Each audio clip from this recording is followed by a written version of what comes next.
Good morning students. आज हम करेंगे revision of the chapter real numbers. 2 videos में we will revise the whole chapter. Today and tomorrow I will give you 2 videos for this chapter, that is the revision videos. And as you know कि आपके जो questions हैं इस exam में all will be of MCQ type, तो हम कुछ उसी तरह के questions से डील करेंगे rather than subjective type questions. ठीक है, तो स्टार्ट करते हैं। What is real number? Starting आपका चैप्टर है रियल नंबर। सबसे पहले करेंगे हम number system is classified into 2 branches, real numbers and imaginary numbers.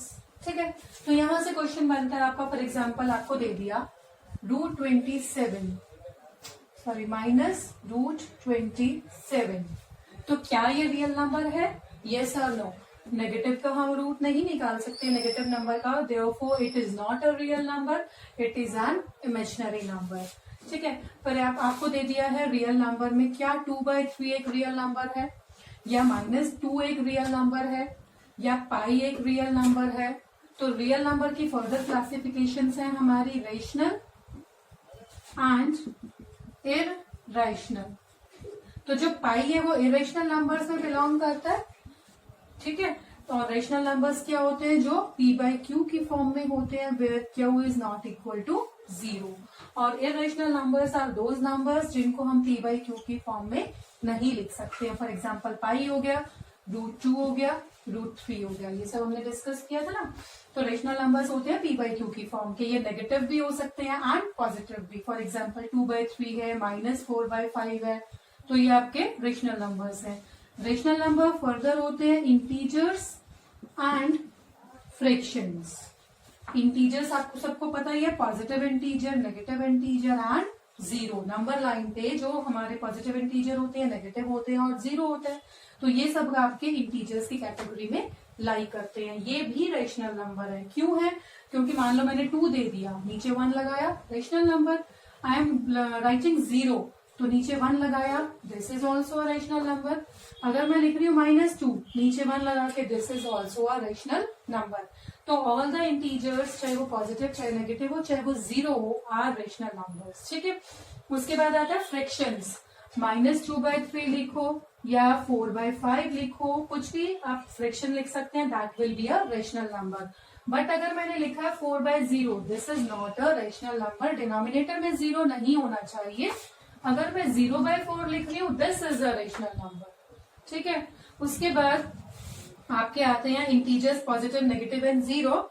और इसके बाद आपके जो इंटीजर्स है वो फर्दर क्लासिफाई हो जाते हैं आपके पॉजिटिव, नेगेटिव, 0। देन जो आपके पॉजिटिव नंबर्स है इनको हम नेचुरल नंबर्स बोलते हैं, 1 2 3 4। अगर 0 को इंक्लूड कर लिया जाए तो ये बन जाते हैं आपके होल नंबर्स। ठीक है, फिर आते हैं prime numbers, odd numbers, composite numbers and even numbers. ये सब आपको रिवाइज हो चुका है, आई थिंक क्लियर भी होगा।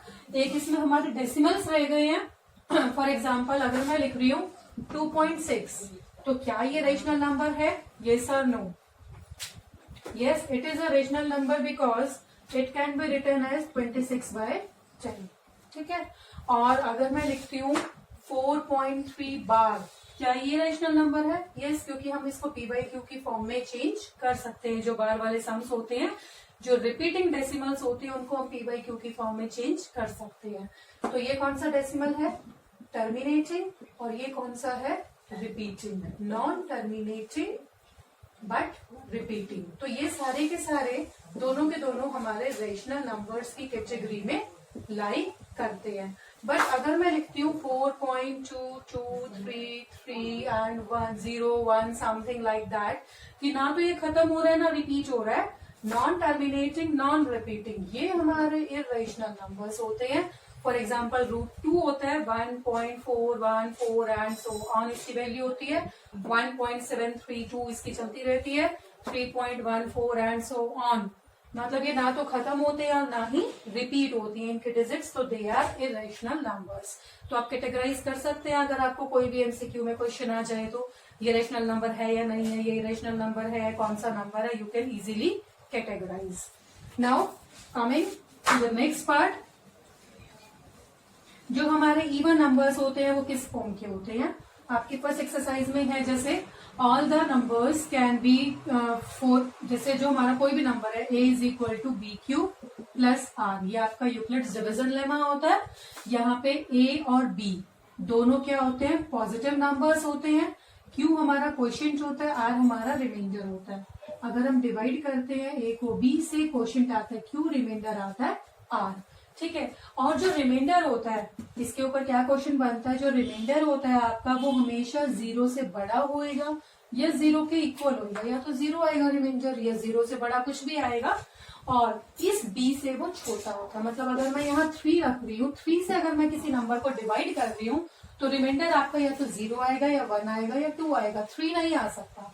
तो जो रिमाइंडर है वो हमेशा आपका b से कम मिलेगा, ठीक है। तो रिमाइंडर आपका इस तरह से लाई करता है, तो 0 से बड़ा होता है या 0 के इक्वल होता है, but always smaller than b, divisor से हमेशा छोटा होता है, ठीक है। तो एक ये आपका बनता है this is Euclid's division lemma.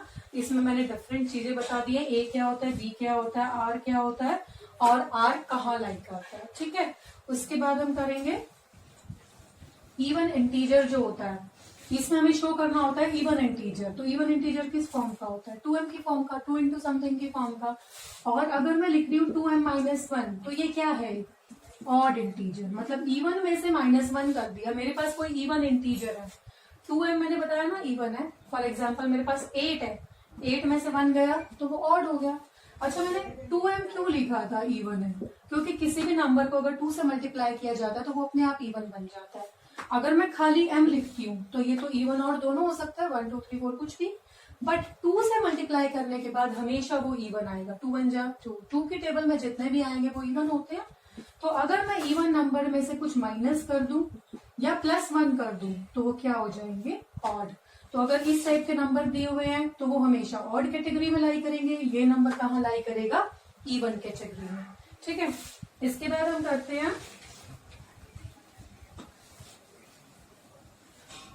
HCF into LCM। For example आपको दो नंबर दिए हुए हैं 65 एंड 117। आपको इनका जो HCF है वो इस फॉर्म में दिया हुआ है 65 है -117। ये मैंने आपको एक्स्ट्रा क्वेश्चन कराया भी था।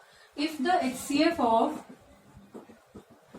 these two numbers is equal to 65m minus 117, then find the value of m। तो क्या किया था हमने, पहले 65 और 117 का HCF निकाला था हमने बाय लॉन्ग डिवीजन मेथड, ये आप कर सकते हैं। तो HCF कितना आया था, 3, ठीक है। 65 सॉरी, इसमें हम पहले HCF निकालेंगे। तो 65 1 जा 65, 52 and then 65 1 जा 52, 13 and 52, 13 4 जा 52 and हमारा HCF कितना आ गया, 13 इज द HCF। तो इसका मतलब ये जो 65 है -117 है, ये हमारा 13 के इक्वल हो जाएगा। अब यहां से आप m की वैल्यू इजीली कैलकुलेट कर सकते हैं। 6m is equal to 13 plus 117, 6m is equal to 130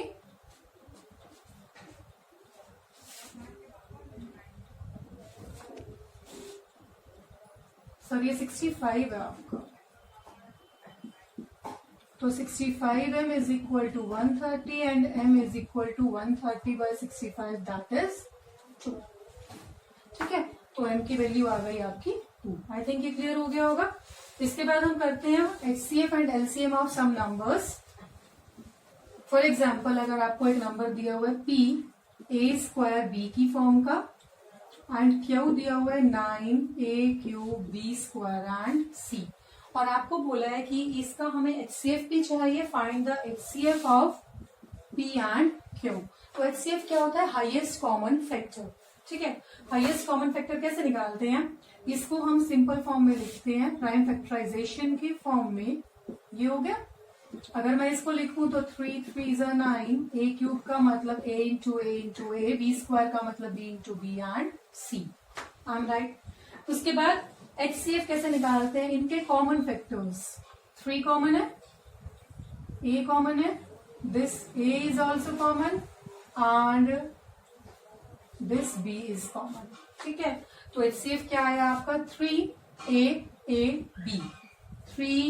square b is the HCF।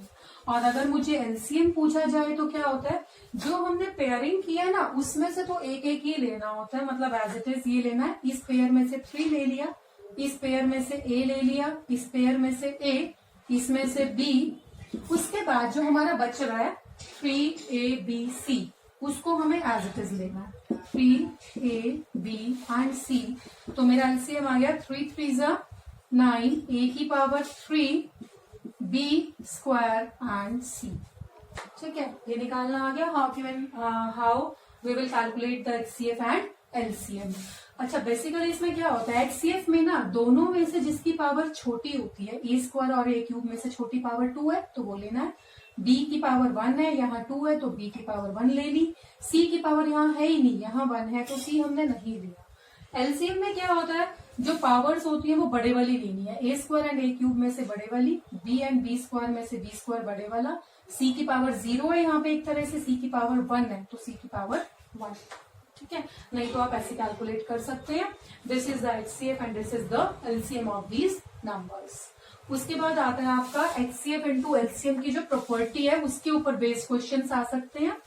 You know that HCF into LCM बराबर होता है P इंटू Q के, मतलब हमारे पास अगर दो नंबर्स दिए हुए हैं P एंड Q तो HCF इंटू LCM बराबर होएगा P इंटू Q के।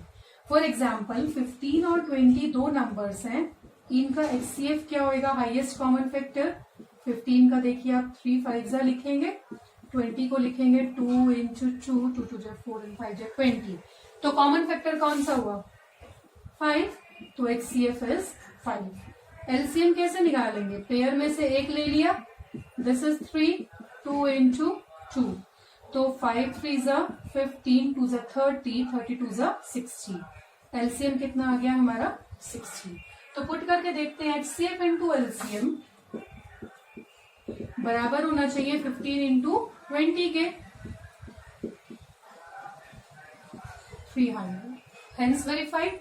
तो इस क्वेश्चन में हमारे पास 4 चीजें हैं, first second third and fourth. अगर इनमें से आपको कोई 3 चीज पता हो तो आप फोर्थ चीज को कैलकुलेट कर सकते हैं। फॉर एग्जाम्पल इन्होंने मुझे दे दिया क्वेश्चन कि मेरे पास दो नंबर्स हैं जिनका HCF 5 है, LCM 60 है, एक नंबर 15 है, दूसरा नंबर नहीं पता, then how will you calculate. ये मेथड लगाया हमने, क्यू नहीं पता मुझे, 15 इंटू क्यू लिखेंगे तो 300 by 15 is equal to Q. यहां से सीधा कैलकुलेट करेंगे, 15 2 30 एंड आंसर कितना आ गया 20। समझ में आ गया। तो चारों चीजों में से अगर हमें एक चीज निकालनी है, अगर मुझे यहाँ पे 20 दिया होता और LCM नहीं दिया होता तो आप ये भी निकाल सकते हो, 5 को डिवाइड में ले जाओ, LCM आ जाएगा। ठीक है, आई थिंक ये आपको क्लियर हो गया होगा। इसके बाद आपके कुछ क्वेश्चंस आते हैं।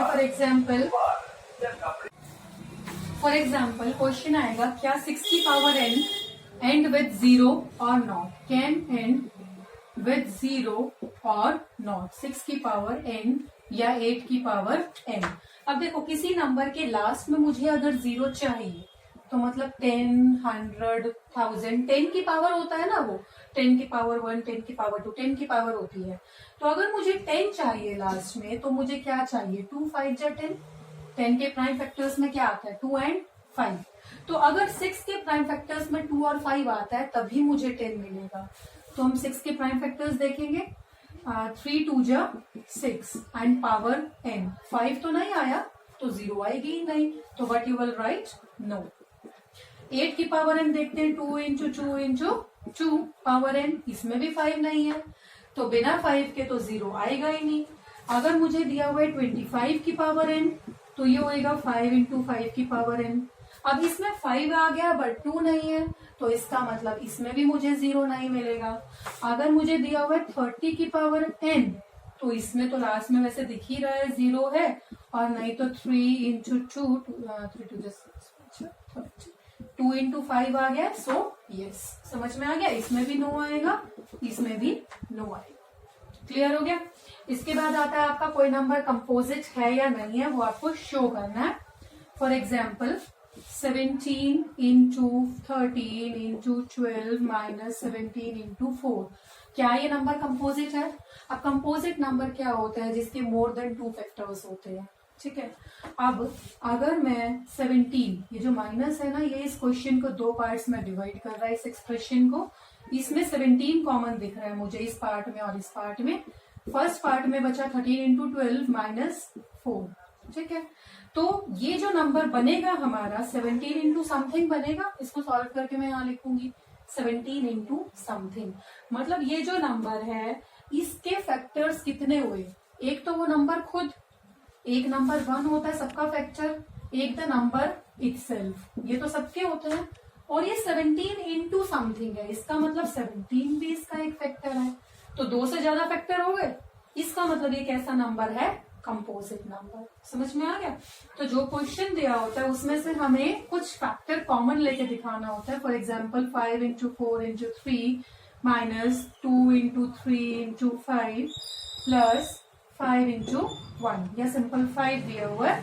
तो क्या करेंगे? प्लस और माइनस से ये क्वेश्चन 3 पार्ट्स में डिवाइड हो चुका है।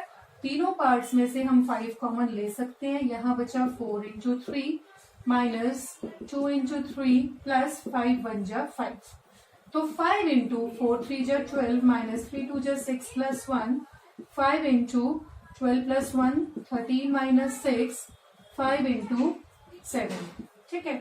मतलब ये जो नंबर आया है मेरा 5 इंटू समथिंग आया, 35 मेरा नंबर है। 35 का एक फैक्टर तो 1 होएगा, एक वो नंबर खुद होएगा इटसेल्फ, और एक 5 इंटू है, इसका मतलब 5 हमारा एक फैक्टर है। इसका मतलब ये कैसा नंबर है? Composite number. समझ आ गया। इसके बाद एक क्वेश्चन होता है, फॉर एग्जाम्पल मुझे नंबर दिया हुआ है √27। ये कैसा नंबर है? पहला ये क्वेश्चन है, इरेशनल है या रेशनल है? तो √27 जो है, अगर मैं इसका प्राइम फैक्टराइजेशन करती हूँ तो 3 9 जा 3 3 जा, ठीक है। पेयरिंग नहीं इसकी कंप्लीट नहीं हो रही है। दिस इज 3√3, तो it is an irrational number. इसके बाद क्वेश्चन है कि √27 को किससे मल्टीप्लाई किया जाए कि ये एक रेशनल नंबर बन जाए। तो देखो, रेशनल नंबर बनाने के लिए पेयरिंग पूरी करनी है। पेयरिंग पूरी करने के लिए मुझे क्या चाहिए? एक 3 और चाहिए, तभी पेयरिंग पूरी होएगी। तो मैं इसको किससे मल्टीप्लाई करूंगी? 3 से। तो √27 को मल्टीप्लाई, सॉरी ये √3 है, रूट के अंदर मुझे एक 3 और चाहिए ना। इसको मैं ऐसे लिख सकती हूँ, देखो √27 क्या है? 3 इंटू 3 इंटू 3, ये अभी है हमारे पास।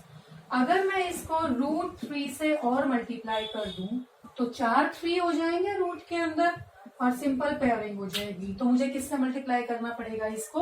√3 से। √3 इज माई आंसर। समझ में आ गया। एंड आज यहाँ तक करते हैं। This is completing your first and second exercises. कल हम करेंगे डेसिमल्स के ऊपर questions and irrationality of decimals, irrational numbers, rational numbers और डेसिमल्स जो है आपके टर्मिनेटिंग, नॉन टर्मिनेटिंग, एंड उसके ऊपर हम क्वेश्चंस